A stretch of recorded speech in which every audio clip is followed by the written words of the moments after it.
Assalamualaikum guys, welcome to the topic motivation part 3।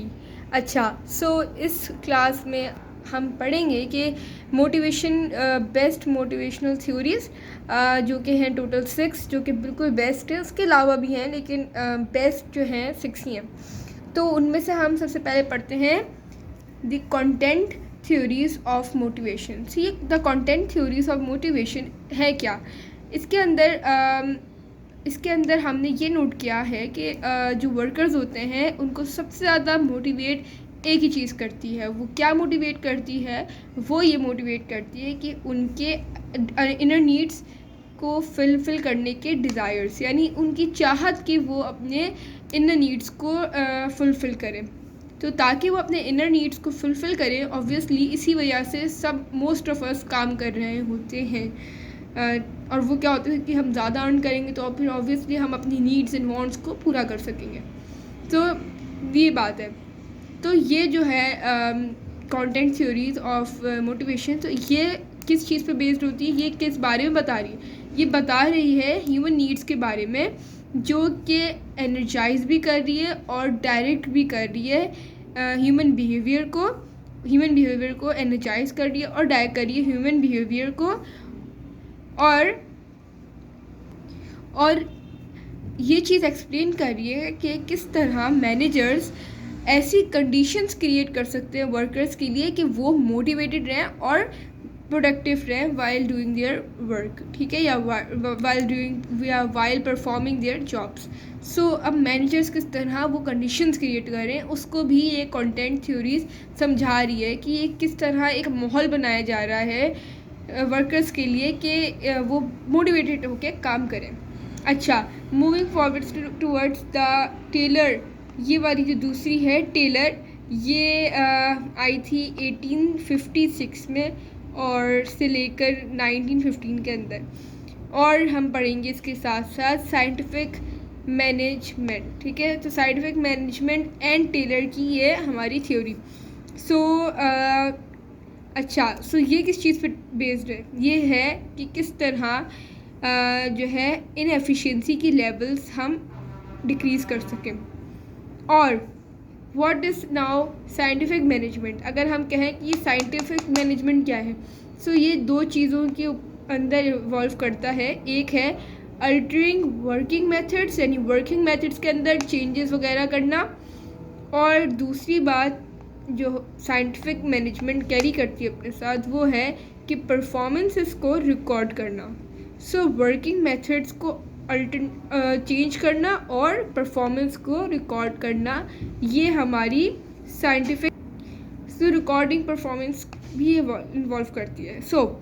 अब अगर हम बात करें कि किस तरह हम इम्प्रूव कर सकते हैं आउटपुट पर वर्कर या फिर प्रोडक्टिविटी, ये वाली हेडिंग और ये वाली इंफॉर्मेशन भी हमें मिलती है इस थ्योरी से, जो कि है टेलर।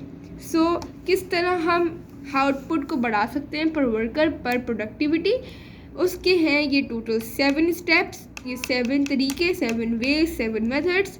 और अब हम पढ़ेंगे ये कौन से होते हैं। सबसे पहले सेलेक्ट वर्कर्स का, ये सब चीज़ें मैंने शॉर्ट में लिखी है। सेलेक्ट वर्कर्स का क्या मतलब है? सेलेक्ट वर्कर्स का मतलब है आप उन वर्कर्स को सेलेक्ट कर लो जो कि आप चाह रहे हो कि वो पर्टिकुलर टास्क वो करके दिखाएं। दूसरी बात, ऑब्जर्व देम प्लस नोट की एलिमेंट्स। आपने सेलेक्ट कर ली वर्कर्स, अब आप उनको ऑब्जर्व करोगे कि कौन कितना अच्छा इफ़ेक्टिवली एफिशिएंटली काम कर रहा है, और जो काम कर रहा है उनके क्या की एलिमेंट्स है, इनको भी आप नोट डाउन करोगे। थर्ड चीज़ है रिकॉर्ड द टाइम, ठीक है, record the time. Time record करने में ये होगा कि जब आप टाइम रिकॉर्ड करोगे तो आपको पता होगा कि हर ईच टास्क ने कितना टाइम लिया रिकॉर्ड होने में।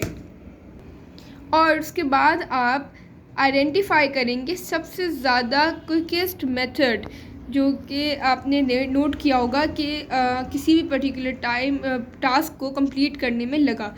तो फॉर एग्ज़ाम्पल आपने डेटा कलेक्ट किया और उसमें 5 वर्कर्स को आपने अपनी रिसर्च में रखा, तो उनमें से जो एक वर्कर था उसने एक टास्क 10 मिनट में किया, जबकि बाकियों ने उसको आधे घंटे में किया। तो आप क्या करोगे, आप देखोगे कि क्या क्विकेस्ट मेथड उसने यूज़ किया, आप उसको आइडेंटिफाई कर डालोगे। इसके साथ साथ फिफ्थ हमें मेथड कहता है कि आप अपने सारे वर्कर्स को ट्रेन करो। और इन सारे वर्कर्स को आप ट्रेन कैसे करोगे, सबसे जल्दी मेथड को यूज़ करते हुए, लेकिन आपको ये देखना होगा कि ये उसी मेथड को लेके चल रहे हैं वर्कर्स या नहीं। Not allow them to make any change, यानी आपने जो चीज़ सोच ली, आपने जो चीज़ रख ली है, आप उसको चेंज नहीं करवाओगे बाय योर वर्कर्स। ठीक है, किस तरह आपने काम करना है आप उसको वही रहने दोगे। So you have to also make sure that everyone working on the same path और द सेम डायरेक्शन। ठीक है, जो कि बिजनेस का ऑब्जेक्टिव होगा ऑब्वियसली। इसके साथ आपको सुपरवाइज़ करना होगा वर्कर्स को, आपको इंश्योर करना होगा और चेक द टाइम एक्सीड। इसका क्या मतलब है, इसका मतलब ये है कि आपको वर्कर्स को सुपरवाइज़ करना होगा, ये तो हमने पढ़ लिया। सुपरवाइज़ करना होगा that this is the best way is being carried out, ये is being carried out, and time them to check that the set time is not being exceed. ठीक है, अच्छा, और जो 7th that is the last हमारा point, वो ये कहता है कि वर्कर्स को आप पे करो on the basis of the results. ठीक है, आप उनके काम पे, उनके नंबर ऑफ द आउटपुट, उनके नंबर ऑफ द प्रोडक्टिविटी, यानी कितने यूनिट प्रोड्यूस किए उन्होंने, उस पर आप उनको पे करो। So pay workers on the basis of results based on the theory of economic man. So अब आप कहेंगे इकोनॉमिक मैन क्या है, तो ये हम नहीं पढ़ेंगे नई वीडियो में, क्योंकि this is all about the Taylor's approach, और ये एक टेबल फॉर्म में हमें लिखा हुआ मिला। सो अब हम इस टेबल को नए वीडियो में पढ़ेंगे। Thank you for watching this video and please like and subscribe this channel guys. अल्लाह हाफिज़।